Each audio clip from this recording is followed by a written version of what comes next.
100 bright white sheep on bright white snow high up in the beautiful Tetons with their bodies ripped apart. Bright red blood everywhere. It's not a good look. I mean, it's understandable why everyone freaked out, you know?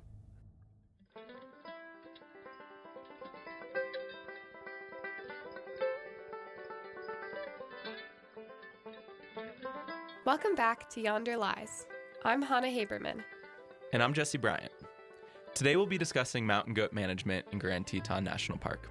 And if that seems like an overly specific topic or something that you might not be interested in, I'd just suggest you give the story a shot. The most basic frame for what's going on here is this. There are mountain goats in Grand Teton National Park. They're invasive, and for a variety of reasons we'll get into, they're threatening the extinction of the Teton Bighorn sheep. So now, the Park Service finds itself in the conundrum of having to take a public stance on how to manage mountain goats, which is where the whole machine gunning thing comes in. This brings up a bunch of different issues that we'll try to touch on in this episode. Originally, we'd planned to talk about this conflict later in the spring, but since this decision-making process is playing out as we speak and has been covered in local news and media, we thought it might be nice to use our platform here at Yonder Lies to try to get the facts straight, ask some questions, and ultimately start a conversation for those who've been following this drama as it's been unfolding, and for those who might be new to the story. Yeah, because this is taking place on federal land with federal tax dollars, so this is really about everyone. And in some ways, this story will revisit a theme that's central to our podcast: who lays claim to land and who gets to decide what happens on that land. In this case, the conflict is between the native Teton Bighorn sheep and the relative newcomers, the invasive, disease-carrying mountain goats. What seems to be at stake here is the future of the bighorn sheep, who will likely go extinct if we keep with the status quo. Among other things, what is particularly interesting about this case is the real, on-the-ground decision-making process of the National Park Service. Some questions we'll address here are, what exactly does invasive or native mean in a conservation sense? And how is that distinction made within the Park Service? We'll try to draw in stakeholders from different perspectives and make sense of how we might find a satisfying option in this case, or if there really is one at all. I'll admit, as a bit of an environmental policy nerd, I'm really excited to get into the weeds on this one and really see how the Park Service makes decisions on the fates of different species. To provide some compare and contrast, as my high school English teachers like to say, we'll also talk about another case with parallels to this one, playing out with the management of mountain goats in Olympic National Park in Washington State. There were some helicopters involved there too, but a noticeable lack of machine guns. And what makes this case here in the Tetons unique is this: the beginning of the end could happen at any time. There are diseases that mountain goats carry which, if transmitted to the bighorns, will, in all likelihood, mean the end of the bighorns. It almost feels like a zombie story. Zombie vibes, for sure. So the story is sort of a enviro zombie immigrant invasion extermination tale. Charming. Charming indeed. So Jess, take us way back. Because this story actually starts before white settlement, not just of Jackson, but of North America. So bighorn sheep are brown? Great start, Jess. Glad we got that out of the way. Yeah, that wasn't very specific. A better distinguishing feature is that throughout their lifetime, they grow these really cool, curling, crescent-shaped horns. Unlike domestic sheep, that may seem to be frail and breakable, bighorns are burly and hardy creatures. Before white settlement, there were as many as 2 million bighorn sheep throughout North America. However, by the early 1900s, that population had dropped from a couple million to less than 10,000. Like many other species, the drop in numbers was partially driven by overhunting, but there was also something else at work for bighorn sheep in particular. A disease carried from Europe by domesticated sheep. Pneumonia was particularly devastating to the North American bighorn population. Fortunately for the bighorn sheep that called what would become Jackson, Wyoming home for nearly 10,000 years, the area was one of the last places to be settled by white folks in the lower 48 states, which delayed the arrival of pneumonia. Even up through the first half of the 1900s, these sheep continued their traditional ways of life, migrating between the warmer valley buttes in the winter and high up in the cooler Teton Range in the summer. But as white settlers began to develop the Valley of Jackson Hole through the 1940s into the 1950s, the sheep's migration route was cut off by development, and the herd became essentially stranded high up in the Teton Range year-round. Wait, what about the sheep over at Miller Butte? Like on the elk refuge? I see them out there all the time, and they seem to be doing pretty well. Yeah, so that's actually the Gros Ventre herd of bighorns, and they still sort of migrate up high in the Gros Ventre during the summer and winter down in the valley, but that is actually separate from the herd that we're talking about here in this episode, and that herd's actually completely cut off from the bighorns and the Tetons. Okay, gotcha. Keep going. So the Teton Bighorn have ended up in the Tetons year-round. Though their summer lifestyle saw no change, their winters have become really tough, as anyone who's been in the Tetons in the winter might understand. Today, the herd spends winters eking out a lifestyle at 10,000 feet, where the temperatures often remain far below zero for weeks at a time. The Teton Bighorns subsist off of lichen and dead grass on wind-swept ridges, but ultimately survive on fat stored up during the summer months. And for females, the winter months are also when they're carrying lambs, which adds further to the immense burden of survival. Today, the thing we call the Teton Bighorn herd has actually become two relatively separate entities, about 50 sheep in the northern part of the park and another 50 sheep in the south, with only about 30 breeding females in total between the two. The herd is important in its own right, but it also has immense interest to researchers, as they are some of the few bighorns left that are genetically representative of pre-disease North American sheep. Because of that, there's an alluring sense of purity and nativeness around these sheep. Unfortunately, it seems that their 10,000-year run is under an enormous cocktail of threats. The first threat is backcountry skiing, which in recent years has exploded into the mainstream of Jackson. With more people high up in the Tetons in the winter, the sheep are now competing for habitat with humans during an already stressful time of the year. We'll circle back to this at the end of the episode. Yeah. And the second threat, and what we really want to focus on here first in this episode, is the relatively recent appearance of mountain goats in the park. And if the story of the sheep is one of isolation and staying close to home, the story of the goats is one of homelessness and adaptation. Okay, Han, you take this one. So, mountain goats are white, and Nice. it's important to set the scene. Nice. I swear the first time I saw one, I thought it was a bear. They're giant animals with thick, shaggy coats and Gandalf-like beards that make them look really, really wise. Yeah, the first time I saw a mountain goat, I was hiking through just a bunch of avalanche debris down in the Snake River Range, actually, and literally almost stepped on one, and when it jumped up, I thought it was a white bear. Getting back on track. Sorry. The native range of mountain goats is from Alaska and the Yukon, down the northern Rockies, all the way to the Lemhi Range in Idaho, just north of the Snake River Plateau. Importantly, there's no good evidence to suggest that mountain goats are native to the Tetons or the surrounding ranges. But in 1969, motivated primarily by a desire to hunt mountain goats, the Idaho Department of Fish and Game took 5 female and 7 male goats from their home at Snow Peak, Idaho, near the Canadian border, and basically just tossed them into the Snake River Range, just south of the Tetons. There was no consultation with other land managers also working in the ecosystem, whether at Wyoming Game and Fish, the U.S. Forest Service, nor the National Park Service. There wasn't even really a plan to monitor the goats as their population grew. After being tranquilized, abducted, and dropped off into a completely alien land, these few goats learned to live on the land and after a few decades seemed to fit in pretty well in their new home. They figured it out. These transplants slowly flourished for decades without much notice from land managers, and like most animals, they didn't seem to care much about state or managerial boundaries on the landscape. In 1989, while at the University of Montana, shout out to my home state, James A. Hayden integrated a handful of disparate studies on the goats into a graduate thesis.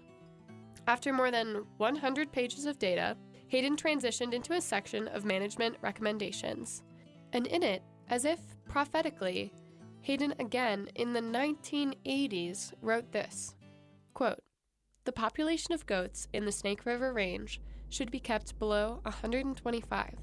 This population size would help minimize the chance of adversely affecting the relic bighorn sheep population in Grand Teton National Park. It is a valid concern that permanent colonization of the national park by goats could easily lead to the elimination of the native bighorn population. What? He wrote that in the 1980s? He knew what was up. What have we been doing? I guess not listening to James A. Hayden. Why have we not taken that seriously? Well, sometimes theses get lost. That's true. Anyway. So the stage is set for a classic American story. The native and the immigrant, situated as though only one can win. And in this case, as in nearly all other stories of migration, the deeper you dig, the wider the web of those implicated in the conundrum grows. And as tends to happen in complicated stories like these, there may not be a clear, single sense of justice to be pursued. It may just be that mistakes were made in the past, and people, or in this case, goats and sheep, might be harmed. Okay, so now that we've met two of our main characters, the goats and the sheep, let's try to understand what the problem actually is here. Because every good story needs a problem. Needs a drama. No. Support for Yonder Lies comes from Think WY, Wyoming Humanities. Wyoming Humanities supports programs, grants, and initiatives in Teton County and across Wyoming that explore history, culture, and the human experience. To learn more about the Wyoming Humanities Council, visit thinkwy.org. Again, that's thinkwy.org. The first mountain goats were observed in Grand Teton National Park in 1979 and were understood as invasive at that time. But it wasn't until the 2000s that scientists believe a breeding population was actually established, which made things sort of a bigger deal. In 2013, the Grand Teton National Park Foundation called the mountain goats, quote, perhaps the biggest ecological threat to the area in modern history. Ooh, that's a strong statement. Yeah, I know. I would be like, humans, maybe? Well, that's a good point. But basically, people started freaking out. Yeah, exactly. The disease-infested zombies are here.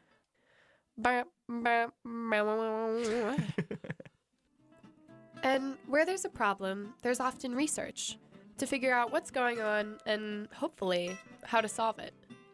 In 2014, the park began heavily studying the mountain goats, which revealed a population of about 100, most of which hosted diseases, particularly pneumonia, that would be potentially devastating to the native bighorn sheep population. Though the bighorn sheep and mountain goats seem to have similar population sizes in 2014, almost all of the trends, even outside of disease, pointed towards the plain reality that if nothing was done, the goats would outcompete and probably eliminate the bighorn sheep in the Tetons. So, from the perspective of the Park Service, there is a problem. Plain and simple, the National Park Service has a legal obligation to protect native species from invasive species when at all possible. So with the best science saying that if nothing is done, the bighorn sheep will go extinct, the park was forced to act.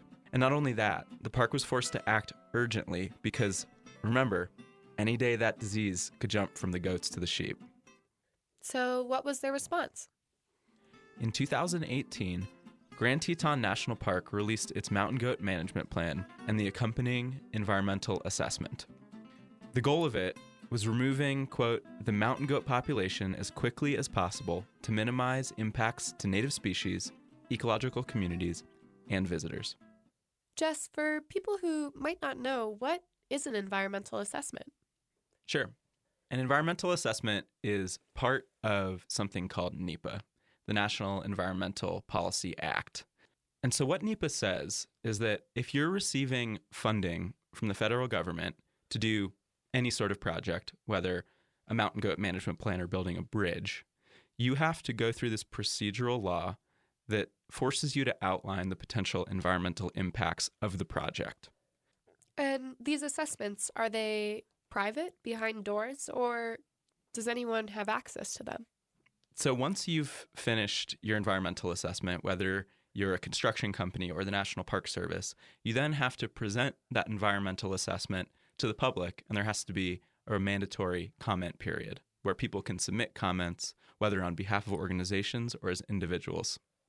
But part of the environmental assessment is you have to outline potential alternatives that you will follow, different paths that the project could potentially take. One of the required paths is always no action. So what happens if you do nothing? And then, depending on the project, there can be different sort of plans to realize the project. In this case, there was the no action plan, which we've already sort of talked about. If nothing is done, what will happen? The mountain goats will probably push the sheep to extinction. But the other potential alternatives in this case were lethal removal of the goats only, or a combination of lethal and non-lethal removal, which, according to the National Park Service, was the preferred option. So, just to reiterate, the three paths proposed to move forward with the mountain goats were 1. No action, 2. Lethal removal only, and 3. A combination of lethal and non-lethal removal, which, as you just said, was the preferred option indicated by the National Park Service. Exactly. So, what do these options look like, and what are their implications? Can we start by talking on behalf of the do-nothing option for a second, which is essentially an argument for the mountain goats?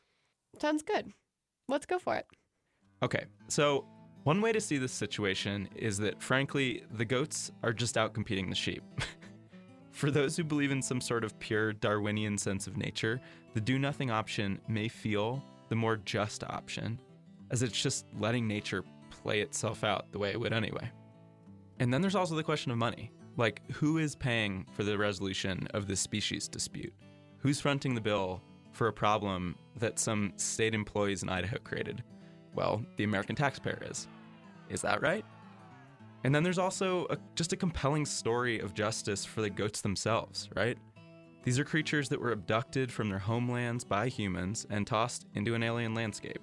For decades, they've worked hard to create some sort of viable culture in a new place and have done a really good job of it. What's more American than that? And then there's kind of just the sheep could be screwed anyway. Like, I've had people tell me very explicitly that they think the sheep are screwed regardless of what we do. Counterargument. You've got a lot of good points, and I totally hear you. It leaves you with a lot to think about, like how labels like native or invasive change how we manage animals, who pays for this, is it the role of management to keep things as they were or adapt? But although we could dig into all of that for hours, we're missing one really important fact here that kind of shapes everything. And that one really important fact is this. The plain and simple truth in this whole ordeal is that the National Park Service has a statutory, that is, lawful, obligation to prioritize the needs of native over non-native species.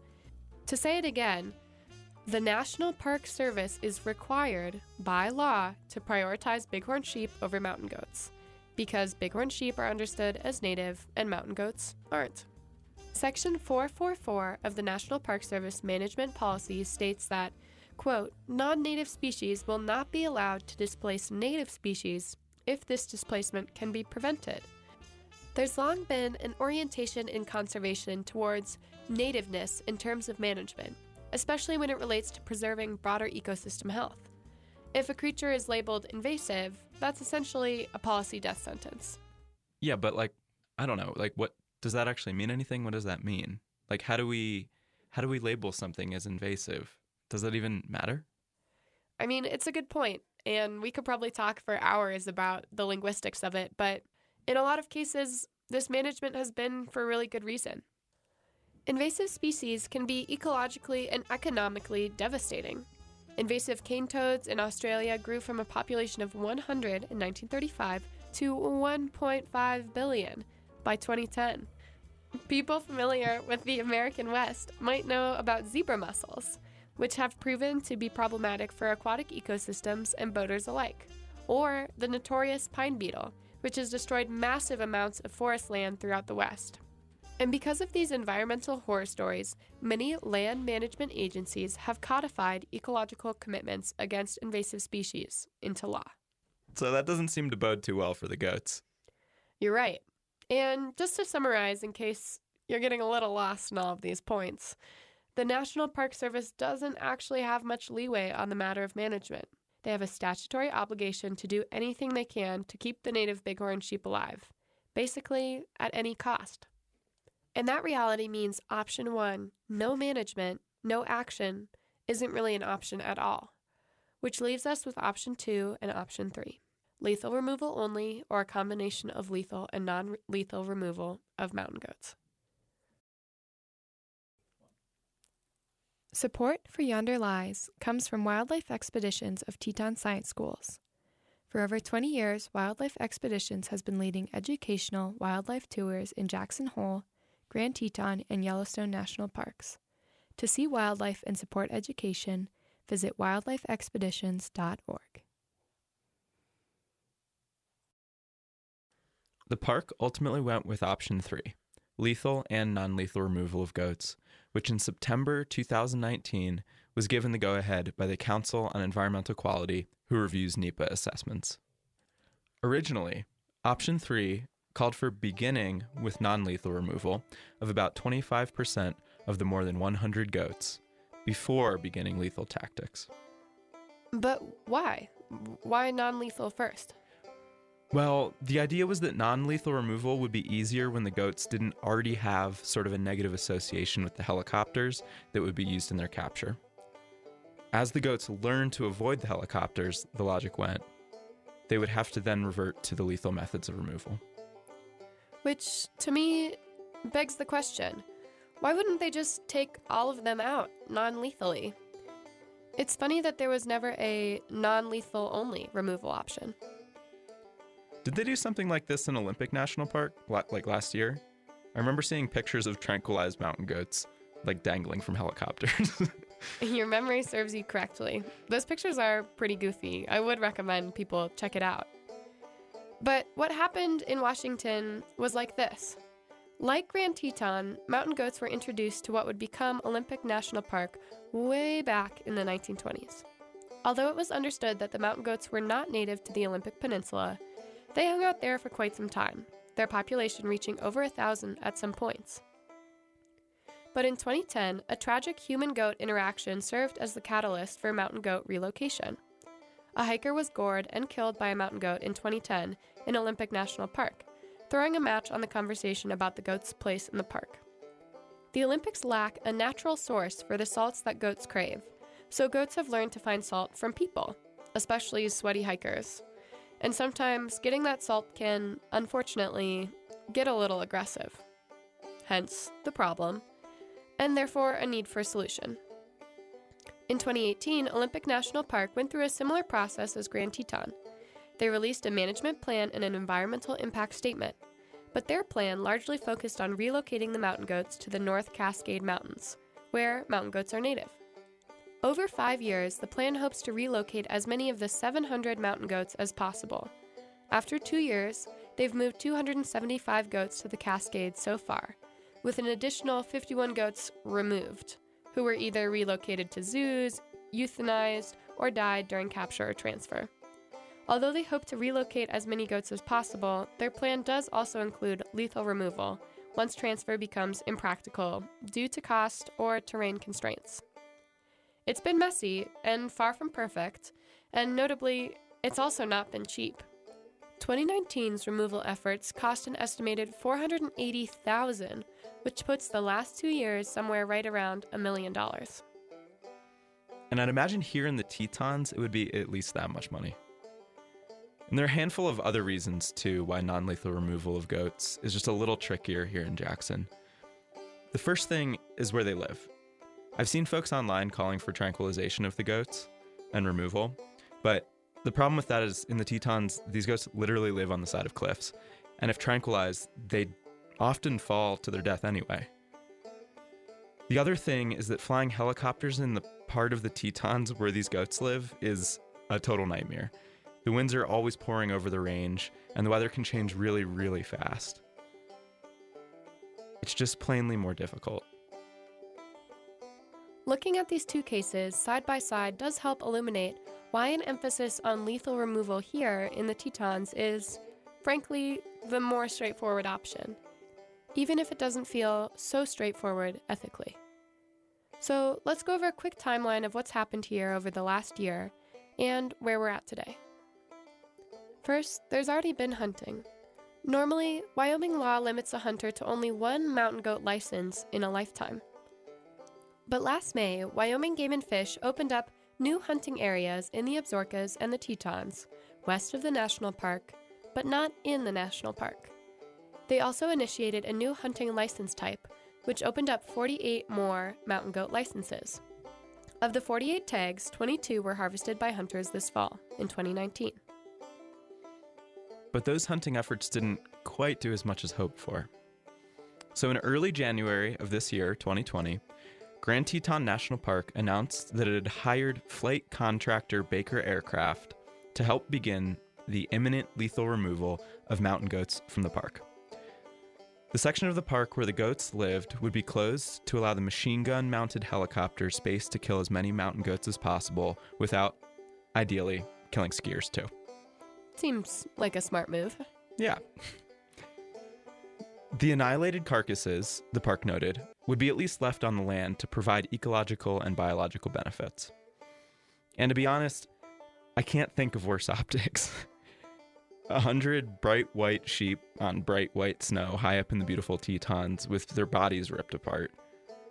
Bright red blood everywhere. It's not a good look. I mean, it's understandable why everyone freaked out, you know? But the program was delayed due to weather, and that opened a window for backlash, which came from all sides. I mean, you can imagine the harsh comments online, but even Wyoming Game and Fish, who continue to support the removal of the goats, released a statement in January condemning the helicopter gunning tactic. In it, Game and Fish wrote that, quote, "The use of aerial gunning by Grand Teton National Park personnel to remove the goats is inconsistent with all notions of game management, fair chase, and totally inconsistent with years of Grand Teton National Park management of big game animals." And Game and Fish Commissioner Mitch Schmidt said that, quote, "The decision to use aerial gunning flies in the face of all Wyoming values with how we approach wildlife management." The first thing to note here is that state game agencies like Idaho Fish and Game, who released the goats in the first place so many years ago, have a huge historical orientation towards hunting. Oftentimes, animal populations are conserved for their hunting value. And so, it makes sense that Wyoming Game and Fish would want the mountain goats to be hunted rather than machine gunned from the sky. And I think there is more than just hunting utility in what they're saying. Traditional hunting and the subsequent use of that meat does seem more ethical than machine gunning goats from the sky. But also, machine gunning goats from the sky is a lot more efficient. And remember, this is the Park Service, whose goal is simply to remove the invasive mountain goats before they can pass pneumonia to the native bighorn sheep. The park eventually compromised a bit and agreed to also incorporate what they call, quote, "qualified volunteers" to assist in the, quote, "ground-based lethal removal activities." So, in normal words, hunters hunting? Yeah. And what's cool, the meat will actually be donated rather than left on the land. But how does the park plan to distribute those permits? That's still unclear. Okay, so is it safe to say that at some point the helicopter gunning is still going to happen, that the park might use non-lethal removal methods, maybe, and they're somehow going to have hunters involved up there, high in the Tetons, killing the goats and harvesting their meat? Yeah, I think all that's fair. And that we, aka the general public, don't really know when all this is going to go down. But that from the park's perspective, hopefully as soon as possible.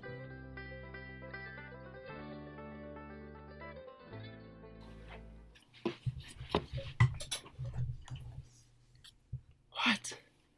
Originally, we thought that's where this episode would end. Some ambiguity, an unclear timeline, an ethical dilemma to ponder. But as we are finishing up recording this on Friday morning, the Jackson Hole Daily broke a story titled, "Grand Teton Starts Aerial Cull of Non-Native Goats." So, as soon as possible is, it turns out, today, Friday. The removal will likely occur between now, as we're recording, and when this episode comes out, on Sunday. Much of the park is closed, particularly between Cascade Canyon and Snowshoe Canyon. We've learned, too, that rifles and shotguns, not machine guns, will be used. But the desired end goal is still the same. Denise German, park spokeswoman, is quoted in the article saying, quote, The intent is to remove all of the mountain goats, and we want to do it as quickly as we can.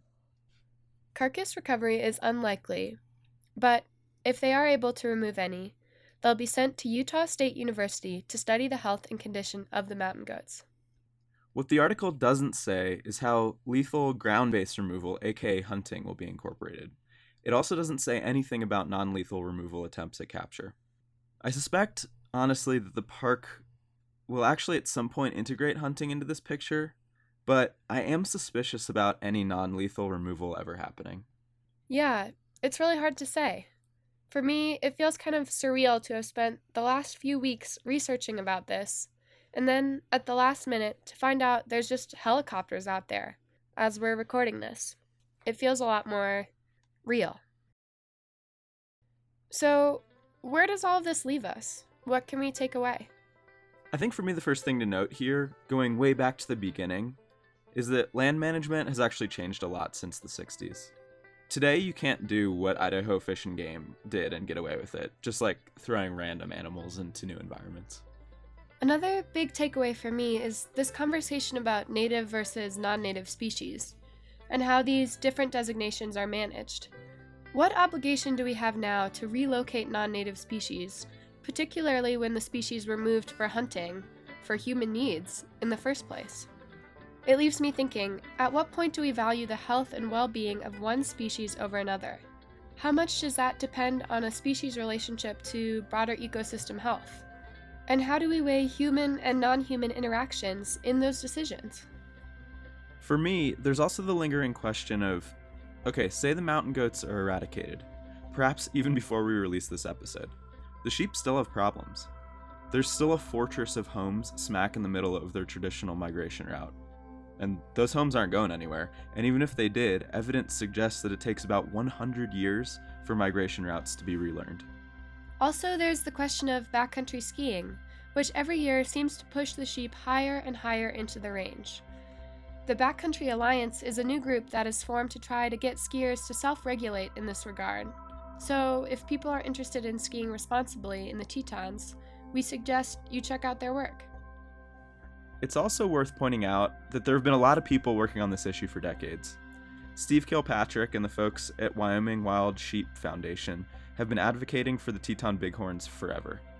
And in terms of work currently being done, there's also the Teton Bighorn Sheep Working Group, with representatives from various agencies, who just in January released a very comprehensive report about the goat and sheep situation.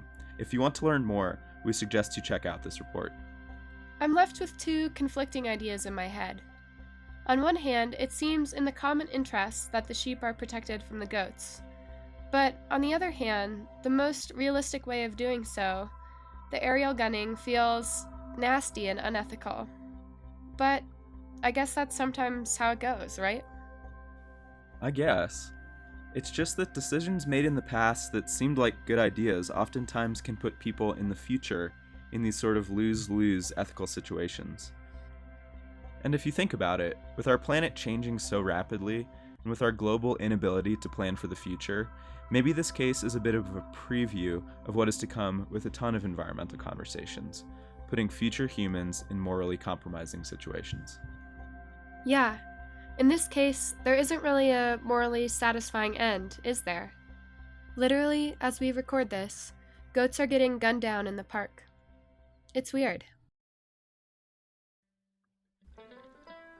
Technical support comes from Jackson's community radio station, KHOL 89.1, and the Northern Rockies Conservation Cooperative. A big thanks to the Jackson Hole Historical Society for providing access to hours of archival audio. Special shout out to Doug Haberman for our theme music and Becca Holt-Hewson for our beautiful cover art. If you haven't already, please rate and subscribe on iTunes or Spotify. And if you'd like to support the show with a small monthly donation, visit our Patreon page at patreon.com/yonderlies. That's patreon.com/yonderlies.